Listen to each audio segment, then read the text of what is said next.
Oh, yeah, baby. Duke basketball got another one, or another two, should we say.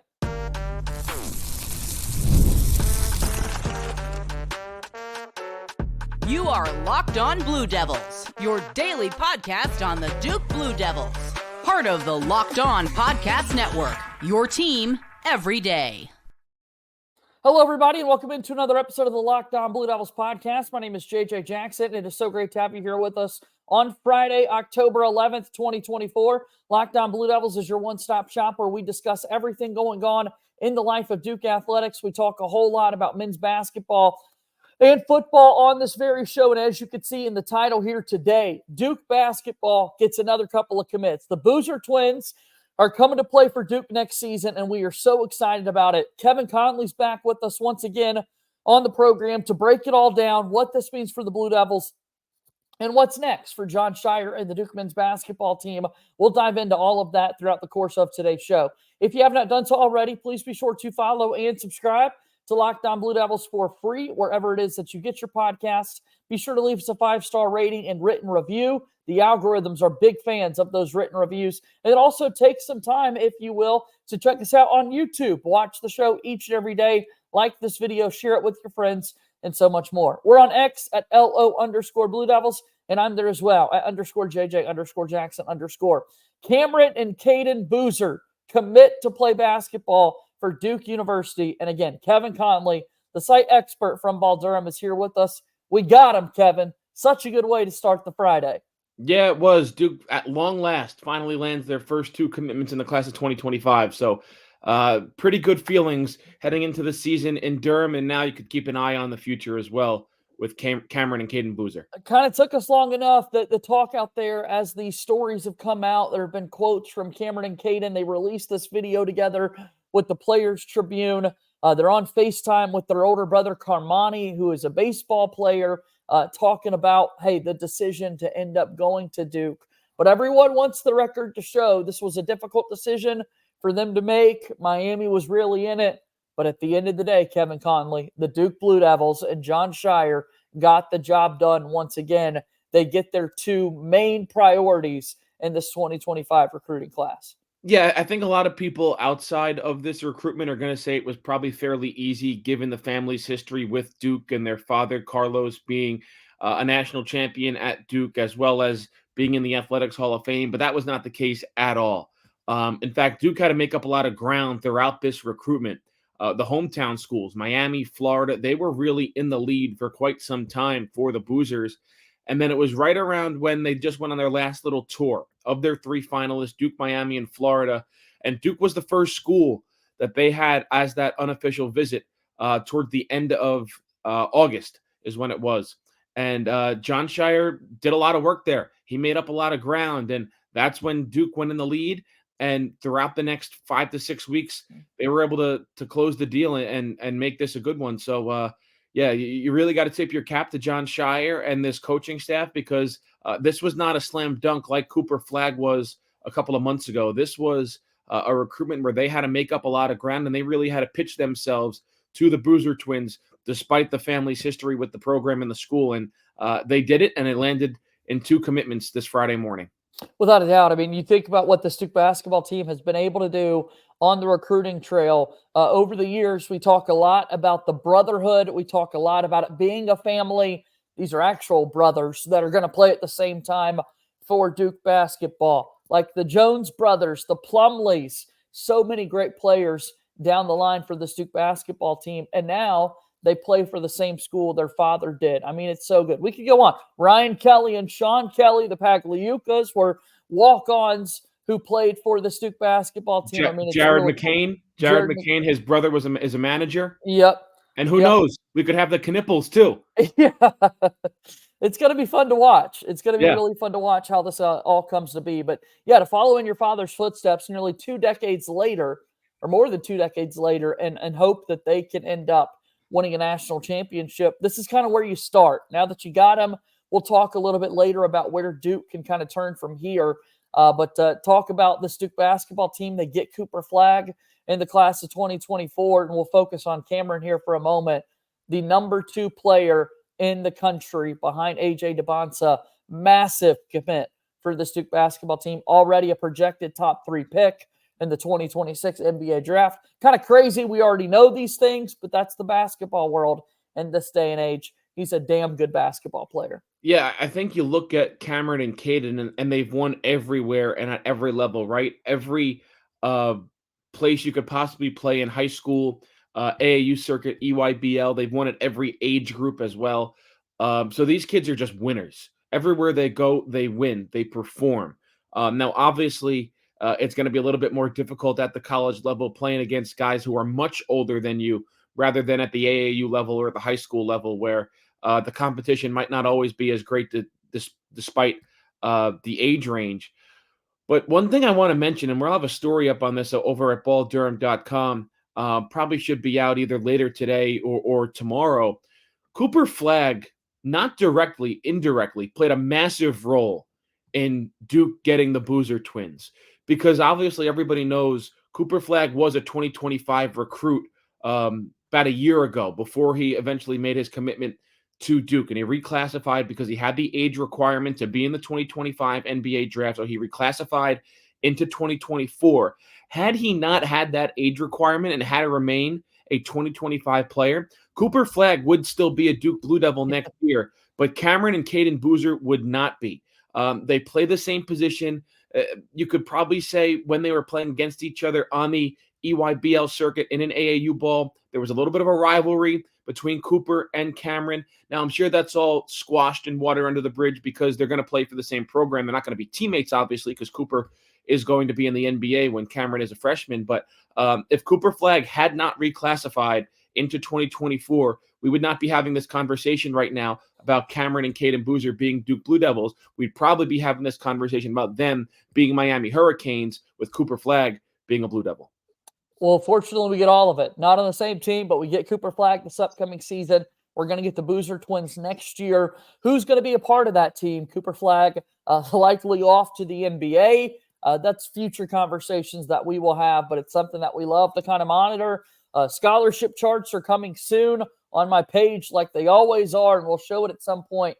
Although at this point, it's hard to keep up with those things with the transfer portal and guys bound for just one season and that sort of thing. But it's always kind of fun to get an outlook at what the roster could look like in the years to come. No, certainly. And I think this is the last year where you're going to have COVID-eligible seniors like a Jeremy Roach who left and went to Baylor. So your charts are going to be a little bit easier to control going forward. But yeah, certainly. There's going to be a lot of turnover with this Duke roster. I think ESPN has already put out a couple of top 100 big boards for the 2025 NBA draft. And I think as many as 7 Blue Devils are on that right now with a chance to be drafted this upcoming June. So there's going to be a lot of turnover in the roster. Transfers are going to be coming in, but 2 roster spots are set in stone right now with Cameron and Cayden Boozer. Without a doubt, excited to see them join the Brotherhood. We'll talk about what it means for Duke, who's next on their board, and more after we take this first time out here on today's episode of Locked On Blue Devils. Locked On Blue Devils here today is brought to you by our friends over at Robinhood. With Robinhood Gold, you don't need a silver spoon to eat up the financial favors of the 1%. Robinhood Gold allows others to get the rates and perks usually reserved for the high society. Now, the resourceful individual with Robinhood Gold can earn the very liberal rate of 4.5% APY on uninvested cash, receive unlimited 1% direct deposit bonuses, and be rewarded with a handsome 3% retirement boost on an IRA account. Robinhood Gold provides the privileges of a high net worth for any net worth. These generous benefits are now available for only $5 a month. The new gold standard is here with Robinhood Gold. Sign up at Robinhood.com/gold. Terms apply. For product-specific disclosures, visit Robinhoodgold.com. Robinhood.com/gold. Investing involves risk. Rates may change. Gold membership is offered by Robinhood Gold, LLC. Robinhood Gold, a proud sponsor of Locked On Blue Devils. The show is also brought to you by our friends over at FanDuel. FanDuel is the absolute best this time of year, talking a whole lot about the NFL season, and America's #1 sportsbook in FanDuel has you covered.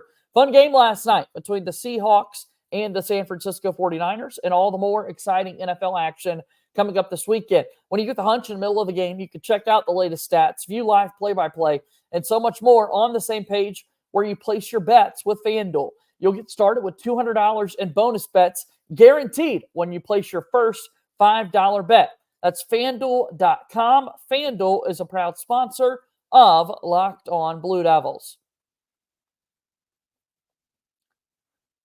All right, we're back on the program here today, as is Kevin Connelly, the site expert for Ball Durham. This morning, our day gets started with the Boozer twins committing not one, but two players over at Ball Durham. There have already been not one, but two stories put up in regards to this news. More and more is coming. Tell us about all the great coverage you and your team have at Ball Durham, Kevin. Yeah, so we're all over the Boozer twins right now at Ball Durham. Don't worry, we'll get back to the regularly scheduled programming of covering the actual players who are on the court, and we're at ACC Media Days and John Shire's quotes and all that. But right now, we are Boozer twin focused over at balldurham.com. You can come read us every single day. We're going to have more posts coming up about the Boozer twins and their commitment and the fallout from it. So balldurham.com, and on social media, it's ball_Durham. So these guys play at Christopher Columbus High School in Miami, Florida. Cameron Boozer is the number 2 player in the class, according to All Services. You take a look at his numbers. His junior year at Christopher Columbus High School, 22.2 points per game, 11.4 rebounds, 2 assists, while shooting 62% from the field. At 6'9", he's going to be a front runner for one of the players of the year. Surefire McDonald's All-American this upcoming season. And again, Cameron Boozer is kind of the prized addition of the Duke basketball recruiting class. Yeah, he certainly is. And like I said, just a winner at all levels, has really asserted his dominance when you look at some of the stats, especially from Peach Jam and the EYBL circuit over the past couple of years. You mentioned some of them, the stats of his high school. Man, it's just eye-opening numbers. Pretty similar numbers sometimes to what Cooper Flagg put up on these EYBL circuits. And certainly more talent for John Shire is a very good problem to have. Take me back to the family, the Boozer twins, Cameron and Cayden. We just gave Cameron's stats there. And of course, these guys are the son of Carlos Boozer, 2001 national champion for the Blue Devils, who had a long and successful NBA career. Cameron's game would be the more comparable to their father, Carlos, correct? Yeah, absolutely. So Cameron, as you mentioned, 6'9", power forward, can put the ball on the deck, can just be a freight train coming right down the lane. And you look at Cayden, I think they list him at 6'4", plays more of a point guard role, a facilitator. So if you wanted to compare one of the two to Carlos, it is Cameron, who is much more comparable to his father than Cayden is. Yeah, Cayden averaged 12 points, 2.7 rebounds, 7.6 assists, while shooting 51% from the floor. Also a part of the U17 World Cup team last summer, and a really good player, a good point guard who sees the floor so well is kind of the scouting report there. And that's what this Duke basketball team is going to need. When you look at next year's squad, a lot of people believe, hey, maybe it's the end of the line for Caleb Foster and Tyrese Proctor. Maybe they're able to jumpstart their careers at the next level, going to play pro ball into next season. So if that's the case, Cayden's kind of the guy to take over in that primary ball handler spot. Yeah, certainly is. I wouldn't go that far just yet. Not even the fact of this could be the end of Tyrese Proctor and Caleb Foster, but also you never know what's going to happen in the transfer portal, and it's very important to have a veteran point guard on your team. Not saying that Cayden Boozer couldn't get the job done in 25, 26, but always you want to just have that veteran presence out there. So I wouldn't go that far yet to have him hand the reins over the offense, but certainly given what he's been able to showcase at the high school level, it feels like he'd be a good option to do that. Well, let's go here, Kevin. We got the two commits. We got Cameron and Cayden Boozer for the class of 2025. What now? What's kind of this next play? How does it proceed from here in regards to John Shire's next recruiting class?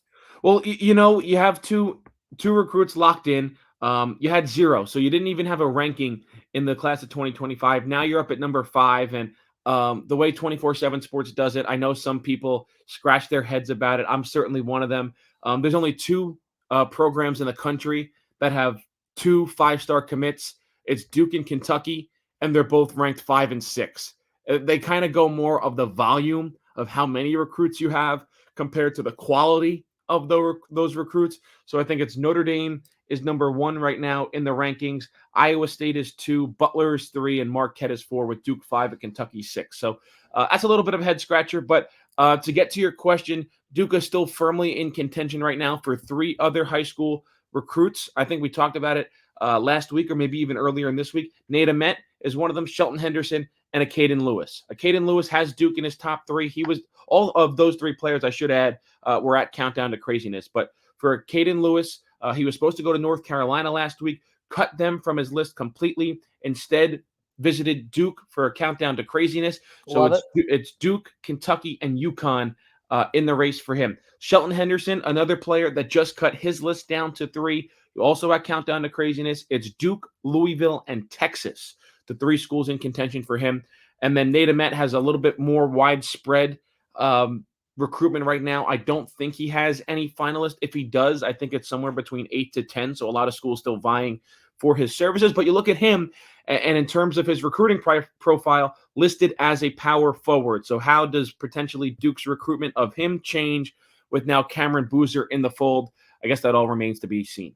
Yeah, that's the big question. You want to make sure all the pieces fit together, but also, as we've seen with Jon Scheyer, he's just really good at compiling talent and figuring it out from there with his coaching staff. Let's talk a little bit about the head coach for the Duke Blue Devils. Put some respect on his name, kind of our message to the outside world, and we'll continue that conversation here in just a little bit. All right, Locked On Blue Devils is brought to you by ZBiotics. ZBiotics pre-alcohol probiotic drink is the world's first genetically engineered probiotic. It was invented by PhD scientists to tackle rough mornings after drinking. Here's how it works. When you drink, alcohol gets converted into a toxic byproduct in the gut. It's this byproduct, not dehydration, that's to blame for your rough next day. Pre-alcohol procedures produces an enzyme to break this byproduct down. Just remember to make ZBiotic your first drink of the night. Drink responsibly, and you'll feel your best tomorrow. So go ahead and go to zbiotics.com/lockedoncollege to learn more, and you can get 15% off your first order when you use Locked On College at checkout. ZBiotics is backed with a 100% money-back guarantee, so if you're unsatisfied for any reason, they will refund your money, no questions asked. Remember to head to zbiotics.com/lockedoncollege and use the code LOCKEDONCollege at checkout for 15% off. ZBiotics is a proud sponsor of Locked On Blue Devils. All right, we're back on the show. Kevin Connelly's here with us. He's at Kevin Connelly24 on X to follow all of his coverage with Ball Durham. And we got to talk about Jon Scheyer now. He gets 2 more commits that are at that 5-star level. A lot of people really curious. What's this guy going to look like taking over for Mike Krzyzewski? He's got 2 seasons fully done as the head coach. Let's add a third in there for the year in waiting once we knew he would be the head coach and was able to kind of go full force into putting together a recruiting class. Excellent is how I view what he's been able to do as a recruiter, as a head coach. And I don't think you could go for anything less than that, Kevin. Well, I know head coaches don't typically get pegged as recruiters, but I think you can make a valid argument that Jon Scheyer is the best recruiter in the country. I mean, I think it's 13 5-star commits since he's been named as the head coach of Duke, and that doesn't even count the players that he had a major hand in recruiting when he was an associate head coach, like a Jason Tatum and a Zion Williamson and an RJ Barrett, and the list goes on and on and on and on. So yeah, it is special to see a lot of those 5-star recruits going to be on the team this season because they have such a big freshman class.